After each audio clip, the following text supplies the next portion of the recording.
Hello, welcome back. I think this is probably podcast interview number 85, something like that we've done so far here.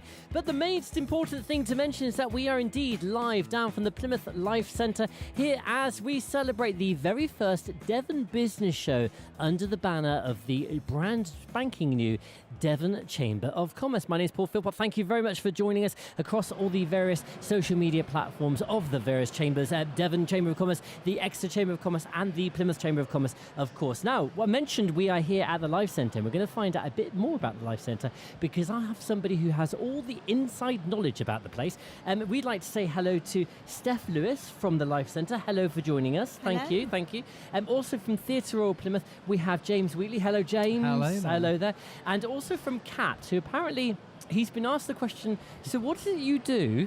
Which is probably going to be my first question to ask him. And we've got Leon Thesinger. Spot on. Thesinger. Thank you very much. Now, before we go into the nitty-gritty, let's do some hellos to some of the various exhibitors that are here. There are quite a lot of them. And we'd like to say hello to Eat, Work, Art, to Emotional First Aid Limited, to Leonardo Hotels, both from Plymouth and Exeter, to the Jockey Club venues, to Devon Mind, Exeter College, White Cross Training, Encore, Devon County FA, and SH&P Intellectual Property Lawyers. I'll do some more shout-outs towards the end of this interview. So, I'm going to start with the Plymouth Life Centre.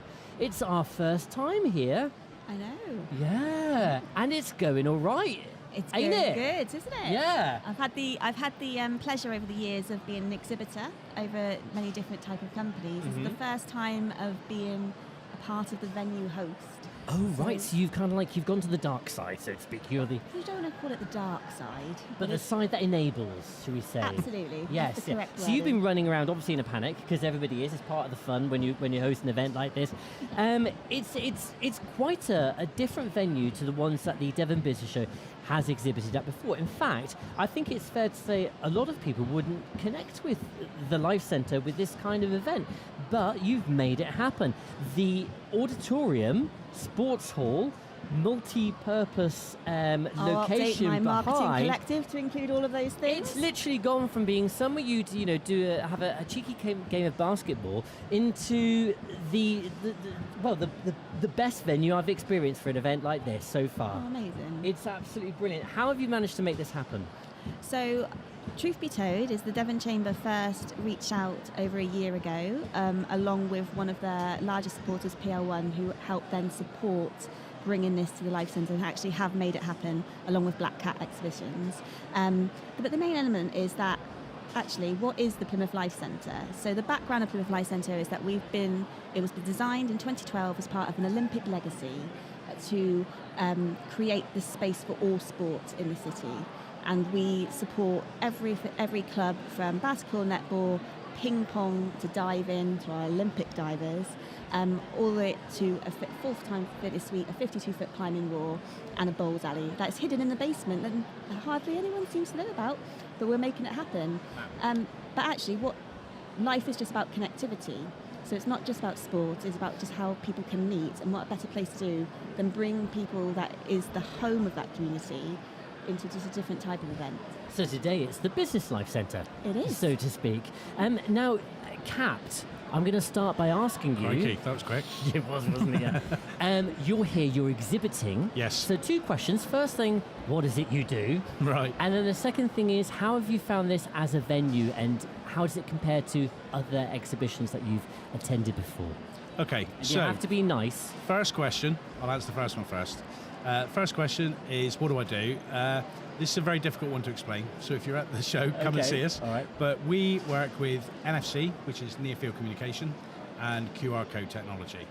And sat behind that, we've got a services software system, which we've built, which basically will put your business or personal profile in front of people on a peer-to-peer or close proximity basis. So you could say you're a touch above the rest. No. Because that's the thing, is it's one of those things where you touch the back of your phone, don't you, onto it? That's it. So for those who are listening to the audio-only version, you're holding up a credit card type thing. Looks like a credit card. And that contains data. That contains a microchip, which communicates with our software, and that software then delivers back to the phone information, so it is like your business card but a digital version of it. Main reason is sustainability is a huge element of this, because of the amount of business cards that are produced every year. About 27 million business cards a year produced. The surprising fact is 88% of them get thrown away within 7 days. So there's a huge story behind these type of digital business cards and what they can do for the environment. Leon, I feel like I'm on an episode of Tomorrow's World. You two probably don't remember Tomorrow's World. I do. Yeah, I do. You do. I can't remember where they kind of talk about technological innovations, and I remember seeing the first computer on it or something like that. Yes, I am 110. I'm going to move on to James now, who's from the Theatre Royal Plymouth. Theatre Royal is all about experiences, sharing connections. This is all about experiences, all about connections, isn't it? It is. Why are you here?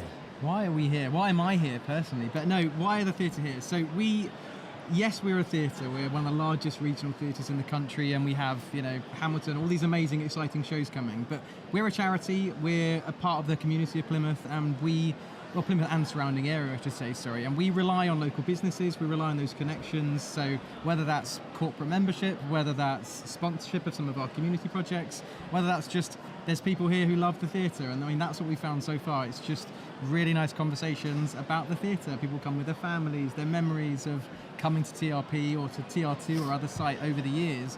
It's a nice day out. That's a big part of why I'm here, but it's making those connections and trying to get the story of TRP across beyond the headline of the big shows. So my background's entirely in charities, so I'm keen to push the fact that we're a charity. We're working with kids of all ages around the area. We're going in schools, working with people of all ages with different backgrounds and stuff, and bringing them the arts, yes, but also building friendships, relationships, giving them those skills for life, for job interviews, for whatever they end up doing, and getting that message out there really today. Steph mentioned that quite rightly so, the Life Centre is pretty much a hub for health and well-being. Absolutely. And you're at the Theatre Royal, you're part of that wider aspect of health and well-being, escapism, doing something different, leaving your work life at home, but coming in and experiencing some live drama, theatre, or some other kind of experience. Exactly, and whether that's local artists, because lots of local artists are on our stage as well. But absolutely, I kind of a strong believer that the arts, if people didn't have to pay bills, that most people would choose to work in the arts or work creatively. So the creative industry is so important, and I always think if the theatre's doing well, then that's good for Plymouth as a whole, really. Mm-hmm. Leon, when you're an innovator, especially within the tech landscape, it can be very full on. Yes. How do you manage to, since we're talking about health and well-being, how do you manage to crowbar that into such a busy lifestyle, especially when you're driving and innovating a new product or service? With great difficulty. Yeah. I mean, I've got certain passions that you've got to follow personally, is my view. So if you've got a passion, follow it outside of work, and you have to make time for it. And I think that's the difficult thing. You say it is technologically, you've got people relying on you almost 24 hours a day sometimes, and you're at events like today. You might have seen today we've done all the pre-registration for the show. Our technology's been driving all that today, and all of the interaction with the show we've done today.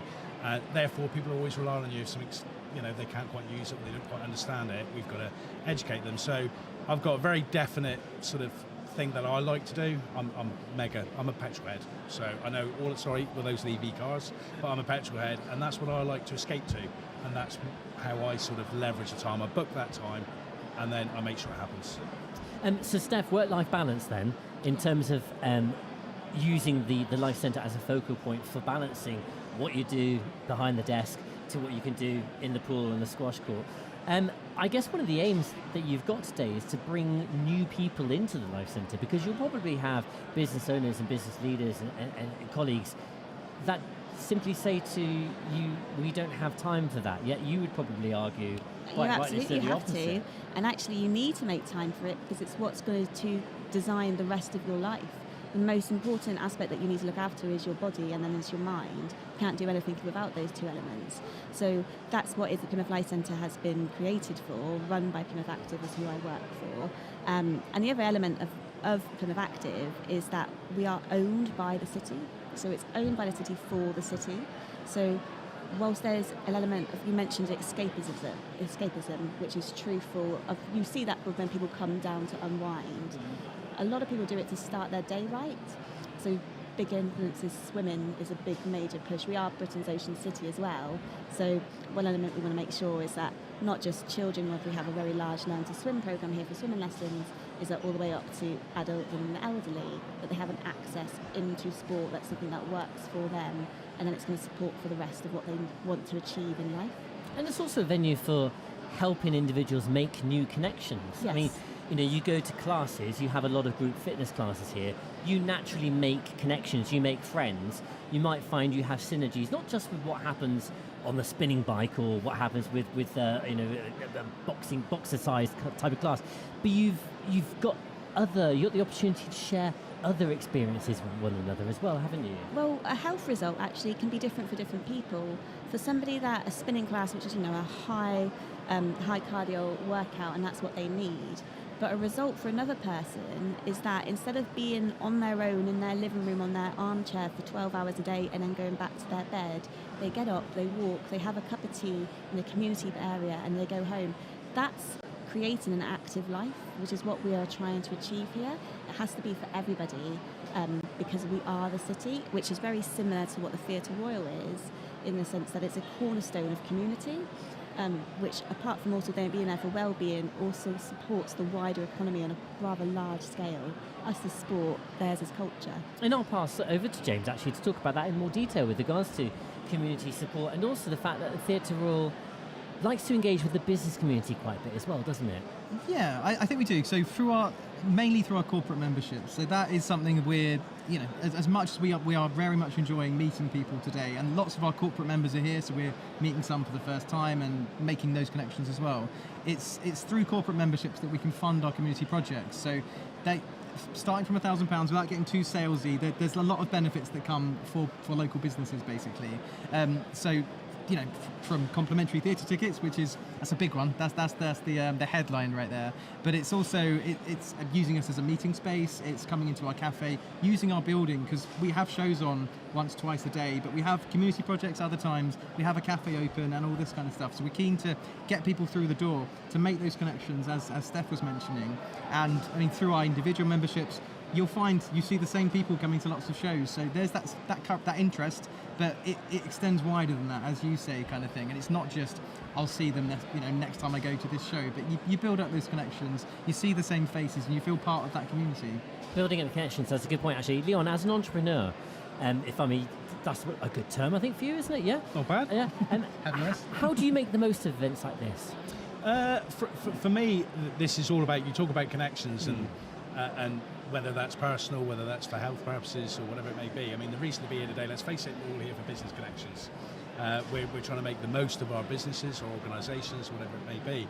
I'm here for the sweets. There is that. There is that. I think there's a few here for goodie bags as well. But yeah. I'm just going to describe the fact we're on a balcony here, and it's quite a way down, but I still need to find a bucket and a string. And I'm going to for the pick and mix across the way. Yeah. I spotted it. Oh yeah, I've got my eye on that pick and mix. Sorry, I interrupted you. You may continue. So it's all about making connections. I mean, we have strange connections. I mean, I'll be at the Life Centre again on Sunday, for example. So the Raiders this is the new home of the Raiders, and they'll be playing their basketball. They got their first home game this coming Sunday, and Capped Technology has provided all of the season ticket cards, which are all contactless cards, which provide information to the fans of the Raiders, so how they can get involved with the Raiders. So actually, our technology, whilst I make it sound quite complicated, it's quite simple. It's about making connections and making those connections really easily and being able to keep those connections ongoing. So I suppose the reason I'm here today is to make connections, just like everybody else. So how do you see opportunities like that? Because I wouldn't have immediately connected what you do with a sports event. It's all about innovation, isn't it? Yeah, it's the versatility behind what we do. So the card that I held up just now is just one aspect of what we do. It's the technology that runs that card and the software that sits behind it that has the adaptability. So to use it for things like Raiders, it's brilliant because it gives Raiders a new dimension. It gives their sponsors value, so that their sponsors are more likely to do the sponsorship again and have that input, which is really important to keep sort of those grassroots sports teams going. So we supplied all of those to the Raiders. We've not charged them anything for it. I shouldn't say that probably on air because everyone will say, I want a free one. But we've done it because we believe that, as a grassroots sport, they need as much help as they can get. Last week we were at the Child of Wales Awards in Swansea Arena, and we supported the Child of Wales Awards with that they could tap on the table to watch winners' videos. It was all very emotional, very emotive, and about again making connections and driving the ability to get sponsors to support those type of events. So we're quite heavily involved in that side of things as well as just the standard. And at the end of the day, you do get use case scenarios, don't you? You get proof of concept, and there's Absolutely nothing, no better way than actually doing it. So, this is a win-win scenario. Absolutely, we're very visual. We're all about it being visual. Well, I was going to say it's become really helpful for us because what they're going to be used for when they come into the Life Centre for their first home game this Sunday is that it's used as a membership card so that they can then get discounts at the Life Centre that we have coordinated with the Raiders. And it's just ticked a box for me of one thing I haven't had to worry about because it's all been handled for me. Steph, earlier on you mentioned PL1 events, our good Yes. friends at PL1 events. Now they unfortunately weren't unable to come around the table to talk about the event, the venue and the event with us today because they're running around doing the infrastructure. They've brought a lot to this, haven't they? Mark and the team at PL1 events, they've put in an infrastructure. I believe they've enabled the electrical supply, they've done projections, they've done staging, they've put up some kind of big trussing at the front which has a massive welcome sign on it. They've really worked incredibly hard. Events like this don't happen without this kind of teamwork. No, not at all. And I think there's difference between events management and then venues and what a venue does. At the end of the day, what we need to create is the space and then the architecture around the space that make the food and beverage runs on time, that everything is clean, that people can get in a safe, and if there is a fire alarm, you do need to exit, but you're going to exit in a calm, kind of manner. What actually creates the event is those teams that come in, and we're very fortunate that we've got a long-standing relationship with PL1. The Life Centre is actually one of the main events that the Life Centre has always held. Is the local and national elections are held here for the city count, and also how they operate. And it's on this very balcony that often the broadcasters sit. Absolutely. So we kind of had that script of how we can be able to run events, and that has been completely supported by the people, the outside vendors that can come in and do and create spaces like this, because it is a blank canvas. As much as it's created as a sports hall, there is no larger space in the city currently that would be able to do something like this. And I need to just, in offer of balance, of course, the Theatre Hall and TR2, you do events as well, don't you? Kind of like of a different kind of size. Yeah, absolutely. We don't have one big space like this, and it's an absolute credit that it feels so smooth to us coming here as exhibitors, but I know how much must go in behind the scenes and in the lead up to something like this. But I mean, yeah, we have lots of events. We're keen to get people in the building, so obviously we've got the theatre shows, but we've got lots of stuff coming up for children and families around half term. We're using our former gallery cafe, which we now call our Nook, to have lots of activities and children's book reading and all this kind of stuff during half term. And then we have hireable meeting spaces. We have tours of both our TRP site and our TR2 site. So we have room bookings, every single day from lots of our corporate members and just other local businesses as well. So we're trying to get people in the door. We're giving out free coffee vouchers today and all that kind of thing to get people along to our cafe, try a show. We've got very accessible shows in our drum stage as well as our lyric stage, where there's concessions and much cheaper shows, so there's no excuses really. And I'm a big passionate believer that there's theatre or theatre productions for everybody, whether that's big old musicals that I'm a big fan of myself, or it's ballet, it's opera, it's local community shows, it's experimental, more arty stuff that then goes on to Edinburgh Festival and that kind of thing. There's just something for everybody. So I'm new to Plymouth and I'm new to TRP as well. So I'm just evangelical about both Plymouth and then the theatre as well, because I thought I'd missed the West End, and I'm not missing it yet. I'll give you an example actually of how TRP and TR2 rather helps local businesses. So, as Fresh Air Studios, we've just moved studio. We've gone from 1 to 5, and we needed some stage curtains to be manufactured for our TV studio that we've now got, Studio 2. It's quite a big one. And you obviously go to your normal suppliers, and these things are very expensive. Stage curtains are very, very expensive. They've got to be fire rated, they've got to be acoustically appropriate, they've got to be quite thick, they're naturally very heavy. So it kind of, it adds up and goes against you, especially when you're a small business or a micro business. And then it dawned to me, give TR2 a call. Give us a call. Give you a call. So I gave you a call, and literally within 8 days, a complete bespoke set of curtains. And I don't obviously tell this to your commercial manager, but they were a third of the price compared to the cheapest quote I got elsewhere. There you go. So there you go. You buy local. You can, and it's amazing. We're underselling ourselves. Yeah, you really are. Yeah, but obviously I'm now going to take a commission for all future sales. Of course. I'm going to ask the three of you for your top tips with regards to attending or organising an event like this in a few moments. I'm going to come back to you, but to give you thinking time, I'll just do some more hellos. We'd like to say hello to the Inclusivity Group, Alert Drivers Training and Development, Best Accountancy Services Plymouth, Clearly Business Law, and West Country Business Show as well. So, Leon, who is clearly a gentleman never short of a few words, so your top tips, sir, when it comes to an event like this, attending, exhibiting or planning? Attending's probably the best one. I know I'm an exhibitor, but attending's the best one. Get out there and make friends. Simple, Very simple. straightforward, fantastic. Okay, James. Yeah, so as I say, it's my first one, but is to have a 2 or 3 of you, ideally, if you've got a team large enough and can warrant that, so that then you can get to explore as well. Because otherwise, which is absolutely great, you're talking to people, you're making those connections, but you're not getting to experience it as much yourself. So you don't want to go away with regrets. You want your free pick and mix, basically. Fantastic. Yeah, very good point, Steph. If you want to be able to have a chance to speak to more people, 2 o'clock is the best time to come as an exhibitor. Oh, why 2?